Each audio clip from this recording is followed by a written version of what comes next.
students in our new class.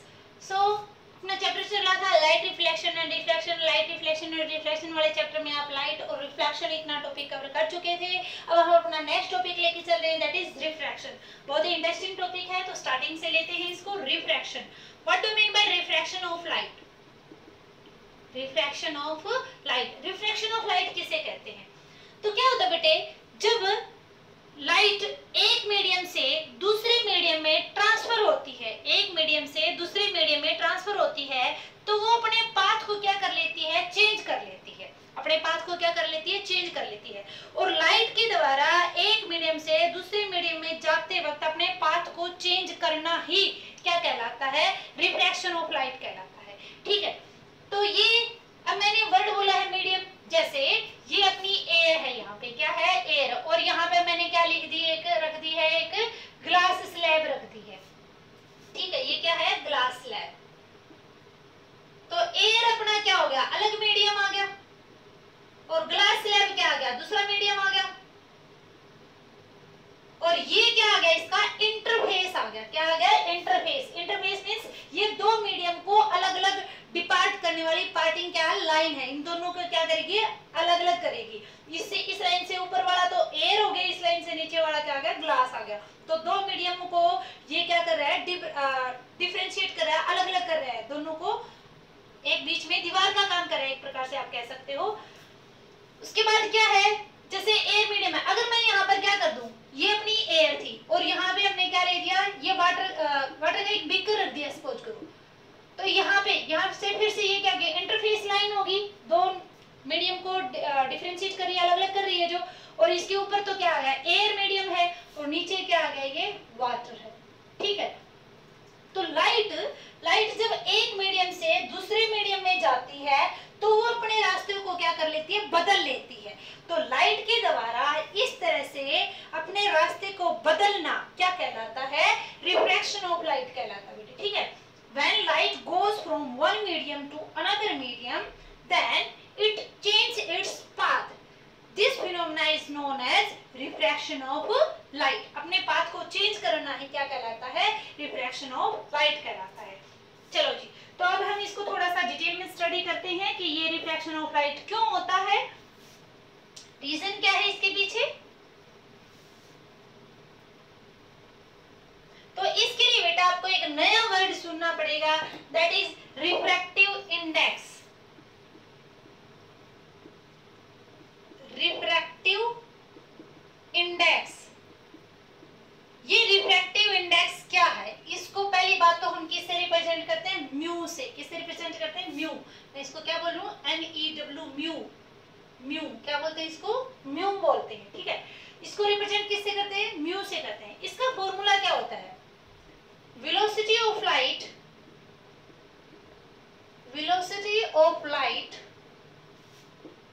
in vacuum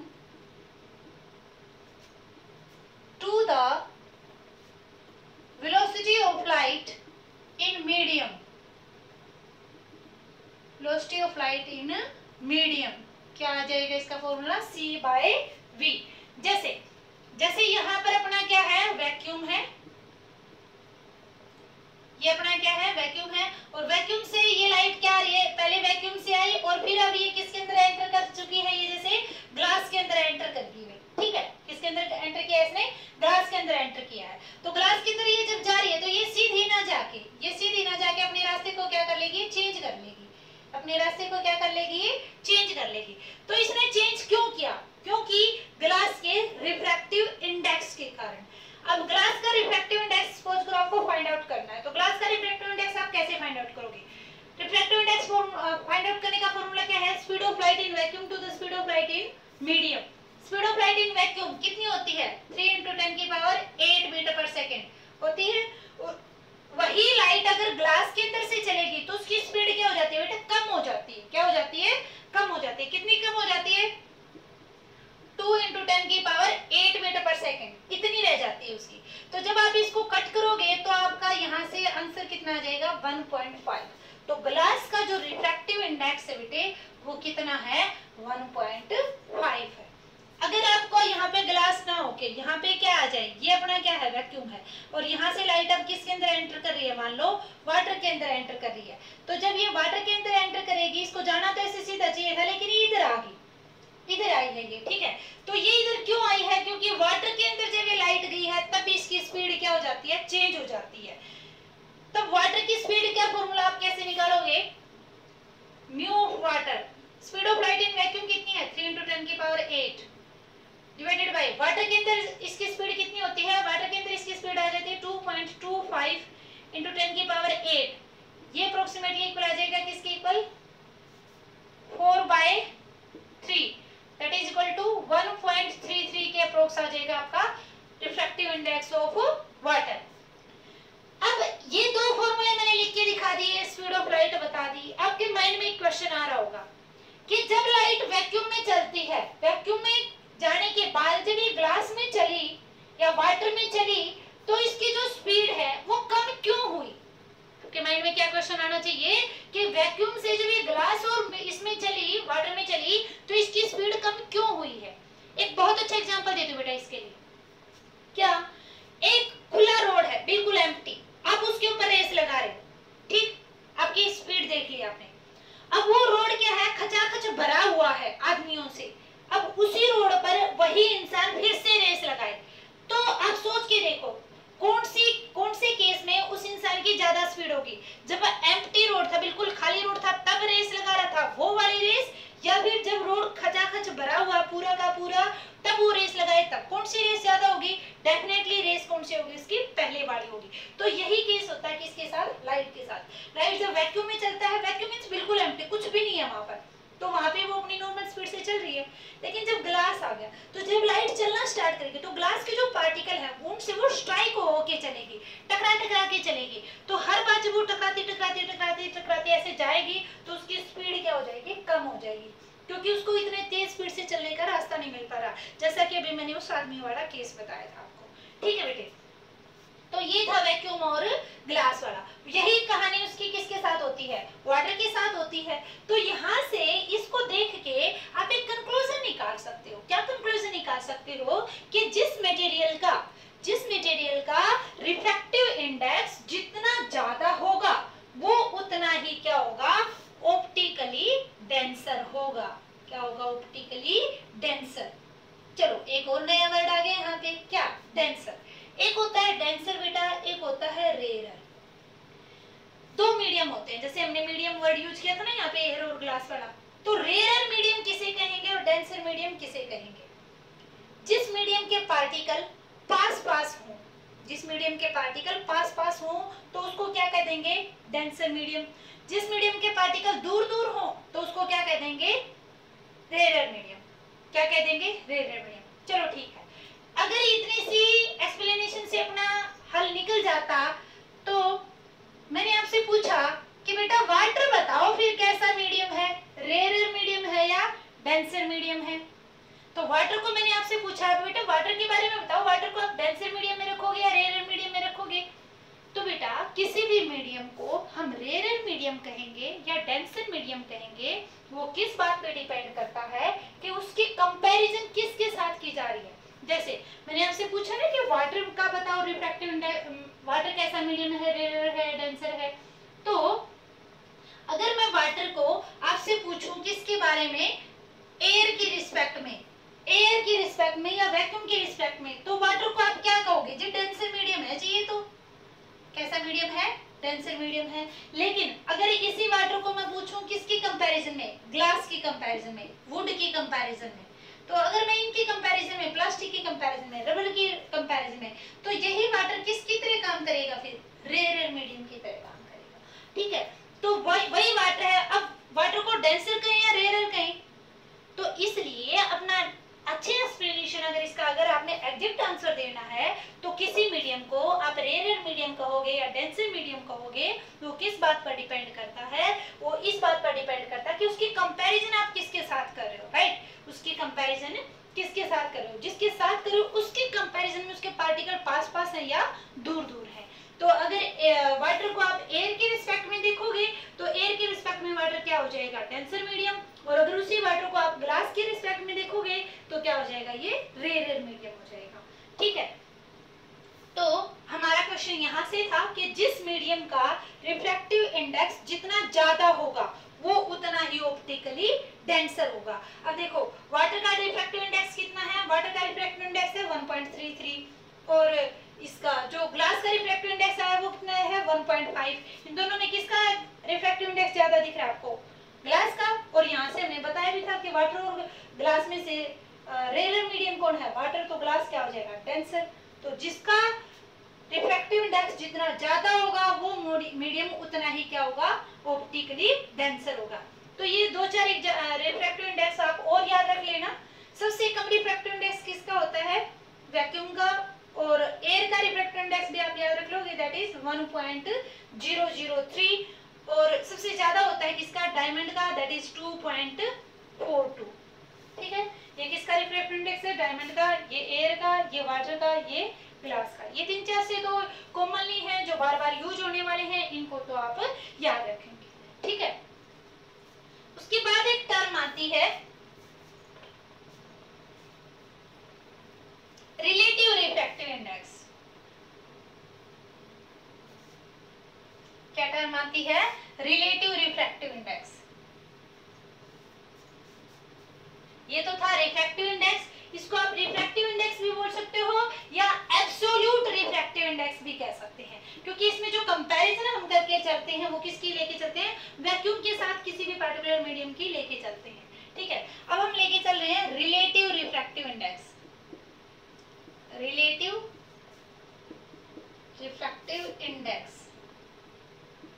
जैसे अभी तक तो हमने देखा था ग्लास का निकाला तो उसका किसके साथ निकाला था, वैक्यूम के साथ करके। वाटर का निकाला वो भी किसके साथ कंपैरिजन करके निकाली थी हमने, वैक्यूम के साथ कंपैरिजन करके। लेकिन अगर आपको ग्लास और वाटर इन दोनों के कंपैरिजन करनी पड़ जाए, ग्लास और वुड इन दोनों की कंपैरिजन करनी पड़ जाए, तो उस टाइम पर हम क्या करेंगे, refractive index of medium 2 with respect to 1। ये बोलेंगे कैसे, refractive index of medium 2 with respect to 1 means आप सेकंड मीडियम का, जैसे ये अपने पास फर्स्ट मीडियम है, ये मीडियम सेकंड है, यहाँ से लाइट आई है, यहाँ पे गई है, तो सेकंड मीडियम का रिफ्रैक्टिव इंडेक्स आप देख रहे हो किसके कंपैरिजन में, फर्स्ट के कंपैरिजन में। तो refractive index of medium second with respect to 1 ये किसके बराबर आ जाएगा, μ2 बाय μ1। और μ2 इसका फॉर्मूला क्या लिखोगे, c बाय v2, क्योंकि रिफ्रैक्टिव इंडेक्स का फॉर्मूला क्या था, speed of light in vacuum to the speed of light in medium. V2 क्यों लगाया, सेकंड मीडियम था इसलिए 2 लगा दिया। ठीक है, बाय में रिफ्रैक्टिव इंडेक्स ऑफ मीडियम 1 का क्या आ जाएगा, C bye V1, C by V2 ये क्या हो जाएगा, रेसिप्रोकेट, रेसिप्रोकेट तो क्या आ जाएगा V1 sorry C by V2 cross V1 by C है तो C से C क्या हो जाएगा, कैंसिल आउट, और आपके पास रिजल्ट क्या आ जाएगा, V1 बाय V2। क्या रिजल्ट आ जाएगा, V1 बाय V2। और अगर आपको निकालना हो किसका, refractive index of medium 1 with respect to 2, तो ये बिल्कुल रिवर्स होता चलेगा, पूरा का पूरा प्रोसेस आप अपने आप से करना है इसको। Refractive index of second medium with respect to 1 V1 by V2 आया है, तो इसका रिवर्स क्या आ जाएगा, V2 बाय V1 आ जाएगा। ठीक है, तो इसको अगर मैं नाम दे दूं इक्वेशन नंबर 1, इसको मैं नाम दे दूं इक्वेशन नंबर 2, और अगर इन दोनों की मैं क्या कर देती हूँ मल्टीप्लाई, तो क्या रिजल्ट आएगा, 1 μ2 cross refractive index of second medium 1 with respect to 2 is equal to V1 by V2 cross V2 by V1। ये दोनों कैंसिल आउट हो गए, रिजल्ट कितना दे देंगे 1। तो क्या आ जाएगा 1 μ2 cross 2 μ1 is equal to 1, 2 μ1 is equal to 1 by μ2। ये जो रिलेशन है बेटे ये आपको न्यूमेरिकल्स वगैरह में हेल्प करेंगे, तो ये जो रिजल्ट है इन रिजल्ट्स को आप याद रखेंगे। ठीक है, ये था और अबाउट रिलेटिव रिफ्रैक्टिव इंडेक्स। ठीक है, उसके बाद लेके चलते हैं हम, चलो तो अभी तक अपना नॉर्मल सा बेसिक सा डिस्कशन चल रहा है किसके बारे में, रिफ्रैक्शन के बारे में। तो रिफ्रैक्शन के बारे में अभी तक आपने क्या सीखा, रिफ्रैक्शन के बारे में आपने सीखा है कि रिफ्रैक्शन अपना किस वजह से होता है रिफ्रैक्शन अपना, किस वजह से होता है, जब लाइट अपनी स्पीड क्या कर लेती है, चेंज कर लेती है। लाइट के द्वारा अपनी स्पीड चेंज होने की वजह से क्या होता है, रिफ्रैक्शन ऑफ लाइट अकर होता है। तो मेन का जो रिफ्रैक्शन क्या कहोगे आप, it is due to the change of speed of light in the medium. दूसरे एक मीडियम से दूसरे मीडियम में जाती है तो उसकी स्पीड क्या हो जाती है, चेंज हो जाती है। उस स्पीड की चेंज होने की वजह से रिफ्रैक्शन अपना अकर होता है। ठीक है, अब हम लेके चलेंगे laws of refraction.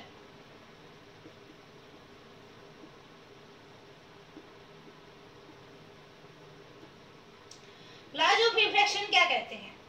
Laws of refraction में जैसे हमने पहला इसकी डेफिनेशन पढ़ी थी, तो एक तो आप डेफिनेशन ही लिख दोगे कि when a ray of light goes from one medium to another medium then it will changes its path. बल्कि आप यहाँ पे थोड़ा सा इसको और मॉडिफाई करके लिखो तो लिख देना कि जब एक मीडियम से दूसरे मीडियम में जा रही है, वो एक मीडियम से दूसरे मीडियम में एंटर कर रही है, तो उसकी स्पीड और उसकी वेवलेंथ, स्पीड और वेवलेंथ ये दोनों तो क्या हो जाएंगी, चेंज हो जाएंगी। क्या हो जाएंगी, चेंज हो जाएंगी। बट जो फ्रीक्वेंसी है, 9th क्लास में आपने ये सारी चीजें स्टडी कर रखी है, फ्रीक्वेंसी, स्पीड, वेवलेंथ वगैरह, तो फ्रीक्वेंसी उसकी डज नॉट चेंज।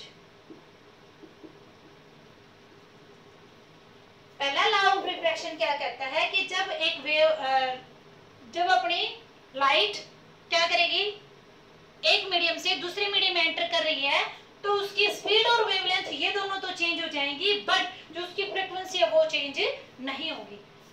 दूसरा लॉ क्या कहता है,